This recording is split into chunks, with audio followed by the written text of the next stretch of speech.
Hi guys, it's Kelly. Welcome to my channel. Today we're doing something a little bit different. I don't think I've done a video like this yet, or maybe I've done one, but this is something a little bit different from my regular video. Today I'm going to be talking about 28 fragrances that I absolutely cannot wait to try. Some of these are brand spanking new, some of these have not been released yet, some of these have been around for a long time and I'm just now finding out about them. But these are the fragrances that either when I heard people review them or I researched them on Fragrantica or I've heard, word of mouth, when people have described these fragrances or reviewed them, I'm like, oh my God, I have to try that. So I'm going to go through this list as quickly as I can and just tell you what the fragrance is and why I'm excited to try it. I would love to know as I'm running through this list, as you're watching this video, if you've tried any of these. Please let me know your thoughts in the comments below. Help me weed some of these out so I'm not ordering 28 samples. And then also, let me know which ones I need to focus on getting my hands on first. I know some of you guys have already tried some of these fragrances. There's a couple on here that are very popular right now. So let me know in the comments your thoughts. Okay, starting off with the very first fragrance, this is something I haven't heard anyone talk about, maybe one person talk about it, and I'm not sure why. So this is by the House of Akro, and this is called East. Everybody was like raving about Bake. I know there's been very polarizing opinions on Rise, but no one's talking about East, and I'm not sure why. So the reason why I'm drawn to this fragrance is because it's a raspberry oud fragrance. To be honest with you guys, I'm like totally blown out on rose oud. Like I'm just kind of done. Like, can we take a break from rose oud? Is that possible? I don't see anyone taking a break from it anytime soon because these new releases just keep coming out and coming out. But raspberry oud caught my attention. So that is the reason why I would like to try Akro East. Full transparency, I've never smelled anything from the Akro line. I think I may have actually smelled smoke, but that's it. But I haven't tried anything else, and this is the one that really stands out to me the most. Next up on this list, we have BDK's Vanille Leather. Now, I'm just a sucker for any new vanilla launch. I love vanilla. It's one of my favorite notes. I also am absolutely obsessed with BDK's Gris Charnel, and I'm like constantly hoping that they have another release that I love as much as that, because to be honest with you, I've smelled a lot of the other BDKs, and while they're nice, I'm not like raving about them. Like they don't do it for me like Gris Charnel does it for me. So I'm looking for another BDK that does it for me. And I have a feeling Vanilla Leather might be it. Now I've heard some people say that there are some different notes in here that kind of take away from the vanilla, that it's not like a predominantly vanilla fragrance, which is fine by me. I'm just really intrigued by this. I really want to get my nose on this and I have really high hopes for it. Okay, moving down the list, we have a house that is new to me. It's a South Korean house. It's called Born to Stand Out, and the fragrance is called Drunk Lovers. My desire to try this fragrance is just based on reviews alone. I've heard that it does open up with this really pretty strawberry note, which I love a strawberry note in fragrance, and I've heard a lot of people say this is a really unique offering. So this is on the list for that reason. I'm really excited to try it out. I know that the house has a lot of different fragrances right now, and I think that they're all getting pretty great reviews, but this is the one that I want to try first. Okay, next we have from the House of Kerner Barcelona. This is not a new fragrance. This is one from the house that I've not tried. I've tried a lot from the house, but I have not tried yet Palo Santo. And I am a huge Palo Santo lover. I'm also a huge copal lover. I just love those kind of like dry, woodsy, like kind of spiritual, ethereal fragrances. And that's what I hope this fragrance to be. I know that people love it, so I'm really excited to get my hands on it.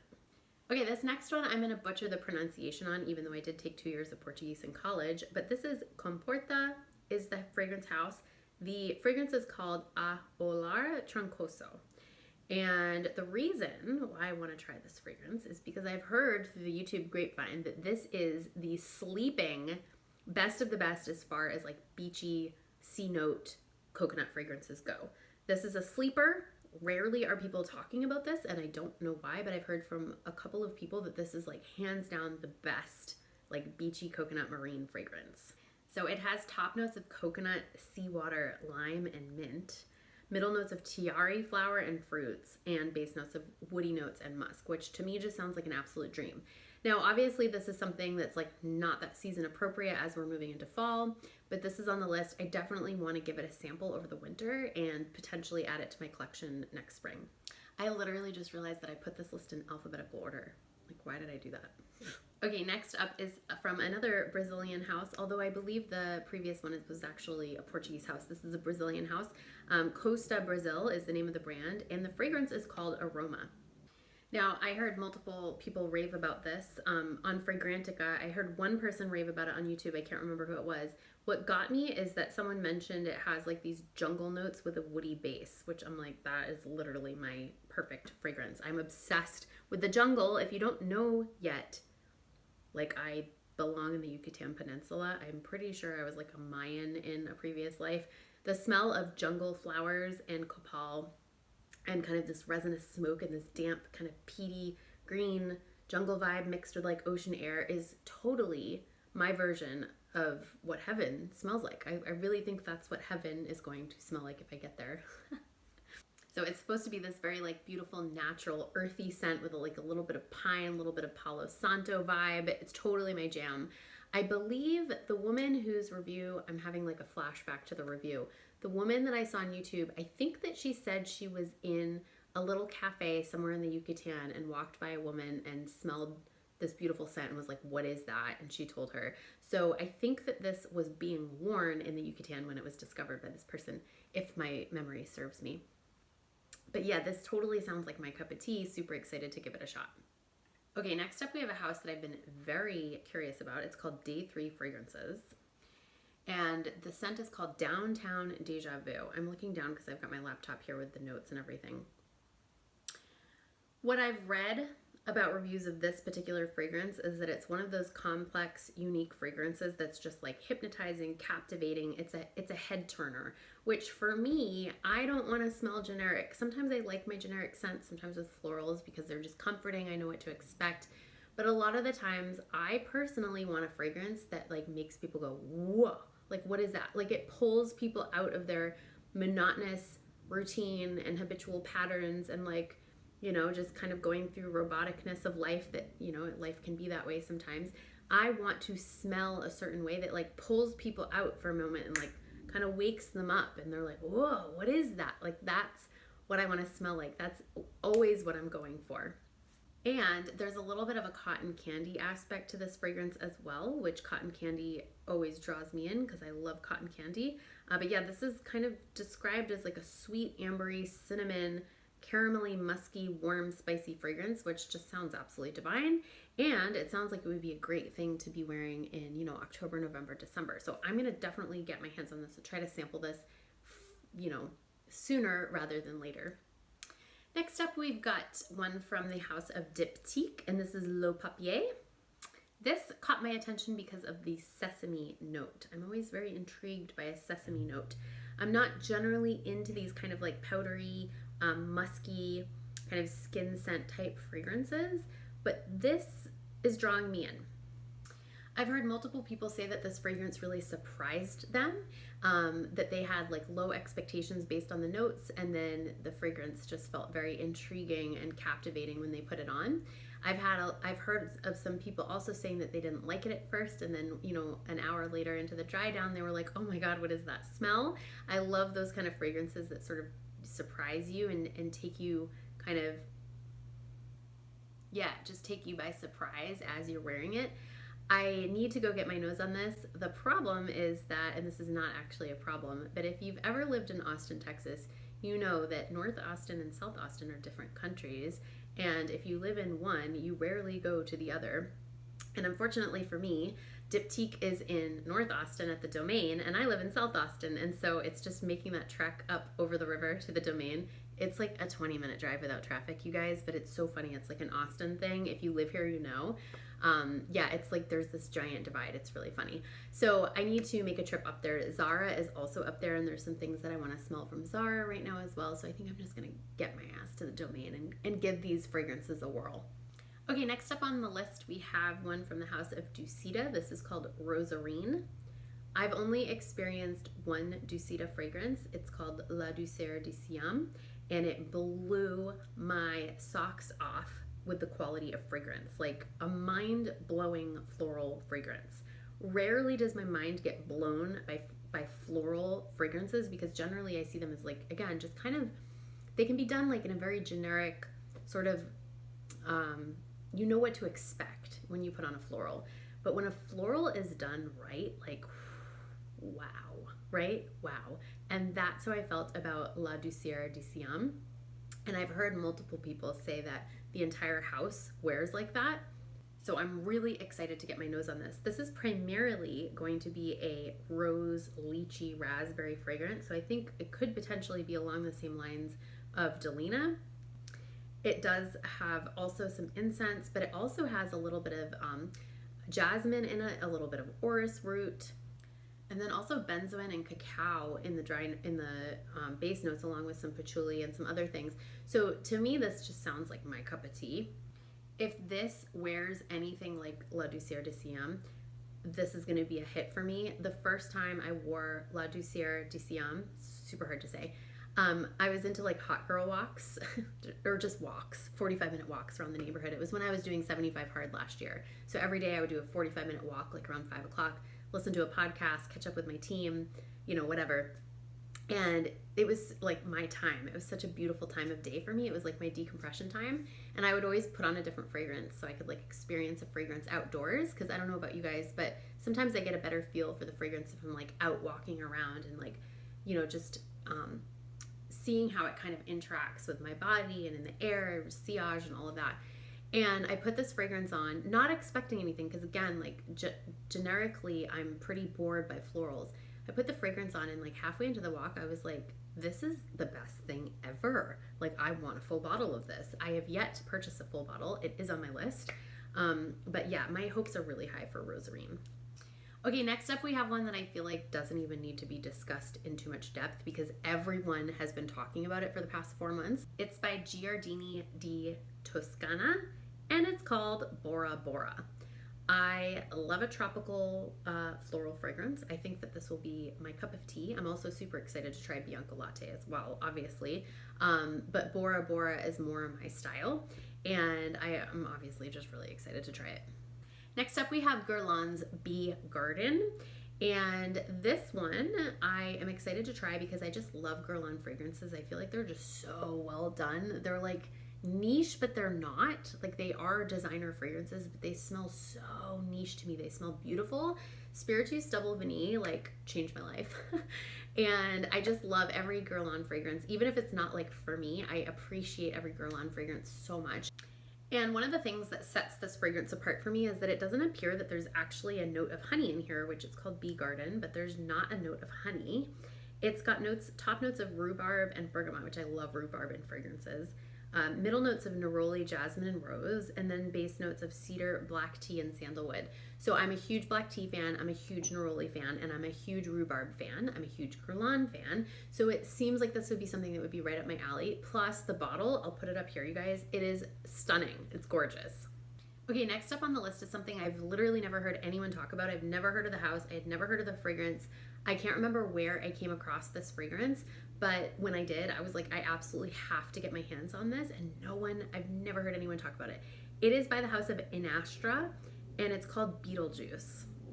There's no reviews on it on Fragrantica at all. Like, I don't know where I heard about this fragrance, but I heard cardamom, iris, coffee, and oak moss, and then I heard it was like one of the most sleepy like hits. If you know what I mean with sleepy, I mean like no one's talking about it. It's like the most hidden gem. So I know not a lot about this fragrance, but I just really want to get my hands on it. Okay, next we have by the house of Indult, we have Manakara.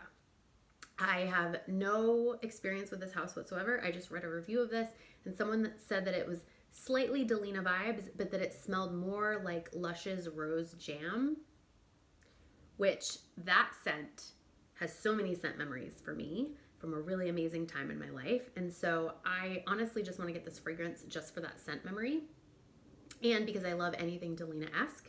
So I just feel like this would be a win for me. Okay, next up we have two by the house of Kerosine, which, you guys, Kerosine has not been a hit for me. I've tried a couple from the house. I've tried Follow, I've tried Followed. I didn't really like either one of those. I tried one that was like a flower bomb. I can't remember what it was called, and I don't even remember if they still make it. It was like Dirty something. It was back in 2014. It was a super indolic floral fragrance that I did like. I liked that one. I have not smelled Unknown Pleasures yet. I feel like I need to because I feel like it's going to be right up my alley. But the two that I'm talking about, and these actually might be discontinued, but they're called the Winter of 99 and the Summer of 84. And I didn't even look at the notes yet for these. I just want to smell these because the Winter of 99 was one of the best winters of my entire life. And the Summer of 84 was also one of the best summers of my entire life. So not that I can remember too much, but I mean, I was 2 years old, but I do remember having like a super happy childhood up until the age of 7 when shit started to go south. But I'm pretty sure at the age of 2, I was like having the best time ever. So yeah, so I really just want to smell these just based on the titles, the names of the fragrances, to be honest. But let's look at the notes real quick. Okay, so Summer of 84 looks like it has a grapefruit note, which I love grapefruit. It's also got lemon, melon, bergamot, water notes, musk, and white flowers. I despise a melon note in my fragrances unless it's watermelon. Cantaloupe, I absolutely despise. Like, I will not eat cantaloupe. You can't pay me to eat it. It tastes like baby vomit to me. It's disgusting. So if a fragrance has just even the smallest hint of cantaloupe, I can't do it. There was that one by Pearlescent Parfums that I literally thought I was going to throw up when I put it on. I can't remember the name of it, but it was like super heavy cantaloupe. I can't even talk about it. I feel like I'm going to gag. Yeah, so this fragrance may or may not work out for me. Hopefully the grapefruit will kind of like take over the melon. We'll see. And then Winter of 99 sounds really cool because it has a molasses note in it, which I haven't heard of many fragrances having molasses note. And the only 3 other notes listed are nutmeg, woodsy notes, and vanilla. So this just sounds like a really gourmand, comforting, sugary, kind of syrupy, thick winter fragrance, which is totally my jam. Okay, next up we have from a house I have not yet tried anything from, but we've got 2 from the house that I really want to get my nose on. This is the house of Laboratorio Olfattivo. Now, I've heard Sebastian talk about Vanagloria so many times. I think it's Sebastian, and I definitely want to get my nose on that. But then they also have one called Miss You, which is a smoky vanilla, and I love a smoky vanilla. So I'm really excited to try these 2. Next up, we have one from a house I'd never heard anyone talking about. It's the house of La Botica, and the fragrance is called Republico, and it's supposedly supposed to be this gorgeous amber scent. So I love amber. I love Namat's amber fragrance, amber oil. I liked it 10 years ago before it got reformulated. I have yet to smell the new reformulation, and I just finished my old bottle. So I'm always looking for something that's reminiscent of that type of amber, and I've heard that this comes close. Not that it's like a dupe for Namat's amber or anything, but just that it has that same quality of amber in the fragrance.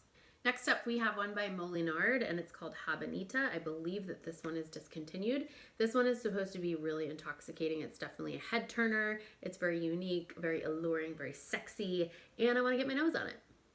Okay, next up. If you've been watching my channel for a bit, you know that I'm obsessed with the fragrance called Lilu by Pacific Sun.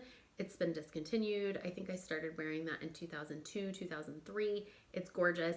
I've heard a couple people recommend the fragrance that I'm going to share with you now as a dupe for it. And it's by the house Natura, and it's called Flor de Luar. I think it's another Brazilian house. But yeah, I heard multiple people say that this is a dupe for Lilu, so I definitely want to get my hands on that. Okay, next up is by the house of Paris Corner, which I've been hearing a lot about lately in the past couple of months, and I'm super intrigued. They appear to be a dupe house, and the one that I'm most excited to try is called You're Drugged Emir, and I want to try it because it's a boozy fragrance, and I love boozy fragrances. I don't know if the fragrance is called Emir You're Drugged or You're Drugged Emir. I also just think that the name is hilarious. I mean, it's not funny to be like drugged. I've definitely been roofied before. It's not fun. So I just think it's just an interesting name. But yeah, these notes are, I feel like they're made for me. So top notes of cinnamon and whiskey, middle notes of cardamom and nutmeg, and base notes of coffee and vanilla. This sounds delicious. Cinnamon doesn't sit well with me unless it's blended with like a boozy element or like a super vanilla element to it. And this is supposed to be a dupe for Intoxicated by Kilian, which I smelled a million years ago, like when it came out, and I don't really remember what it smelled like, but I just think that this is going to be totally up my alley. Okay, next up we have one by the House of Fleur. I've talked about Fleur frequently on this channel, but I generally tend to talk about Fleur fragrances from before the rebrand. I really liked Fleur before they got bought, when they were a local Austin house. People weren't really talking about them back then. They had like a small following, but they weren't in Sephora yet, you know, and they kind of, I feel like they kind of sold out a little, which I hate to say that. The new rebrand of Fleur with the new owner, they're still great fragrances, but I feel like they were just headed in such this beautiful artistic direction before, and now things are starting to smell a little bit more mainstream. The fragrances don't last as long, in my opinion. Yeah, so I still think it's a nice house, but I kind of grieve Fleur via 2018, 2019. But I am really excited to try this particular fragrance. It's called Father Figure, because it's a creamy iris and fig fragrance, which are two of my favorite notes. So I'm really excited to give those a shot, give that a sniff. I need to go to Sephora sometime in the next couple of weeks, so I'm definitely going to try it while I'm there. And I know people are absolutely loving it, so I'm really excited to get my nose on this. Okay, the next two fragrances are from a indie house called Siren Song Elixirs. I heard about these fragrances from Jack's Beautiful You, I believe, and I don't know anything about the notes of these two fragrances. The reason why I want to try them is because I guess the house does like fragrances for different movies and books, and they kind of have themed fragrances, and these two are based off of the movie Labyrinth, which is my all-time favorite movie like ever made. David Bowie, in my opinion, is like God. Like, I'm just literally obsessed. If you know me personally, you know I'm obsessed with David Bowie. Like, we named the dog that we're fostering Bowie. Like, I'm just obsessed. And these two fragrances are called As the World Falls Down and I Am Your Slave, and I cannot wait to try them. Next up, we have Welton London's Secret Amber. Again, just another amber fragrance that I really want to get my nose on. It's said to be a really like cozy, almost bedtime scent, which just sounds so beautiful and so comforting. Like, I would love to have a cozy amber fragrance to put on right before I'm like going to bed in the winter time when it's like kind of cold and you have your like, you know, cozy socks on. That just sounds amazing. Okay, and then the last two are two from the same house. It's a house I've been wanting to get my hands on for a bit. It's called Wile. The first one that I want to smell is called Aftertaste, and the reason I want to smell this is because it's been said to smell like a hot fling. Don't know what that means, don't know what that smells like, but super curious. And then the second one is called Bare Sentient Nocturnal, and the reason why I want to smell this one is because it's supposed to smell like copal in a jungle, which we already talked about. My love for the jungle, my love for copal, anything that smells like copal, I'm all over it. So I definitely want to get my nose on these two scents. Okay, that is my list. I feel like I kind of blew through it really quickly, but there were 28 fragrances on that list, so I wanted to move quickly. I am so excited to try these. This is not a full list, you guys. I have like 7 lists like this. There's so many fragrances popping off every single week. Like, it's really difficult to keep up with.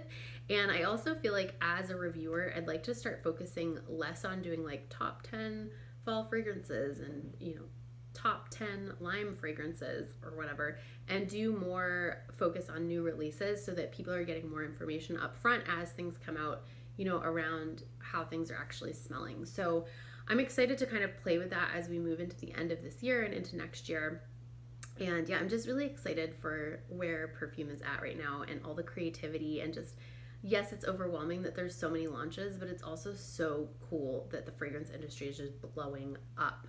I feel like, not to go off on a tangent, but I feel like, I don't know if this is just my interpretation or if this is actual fact, but I feel like in 2020, when the world shut down, people really started to turn inward more into their creativity, into what really lights them up. People started diving into their passions more and really just giving themselves permissions to live like bigger, more magical, more artistic, more aligned lives with what truly lights up their soul. And I feel like because of you know, this collective sort of thing that we all went through and this sort of collective awakening as far as us just realizing like, wow, like life, this is my life, and I get to fill it with the things that bring me joy, and I get to focus on the things that bring me joy, and I get to actually leverage the things that bring me joy to bring me peace and comfort in a time where the world just feels like it's on fire. I feel like collectively we all felt that way and we all kind of leaned into that.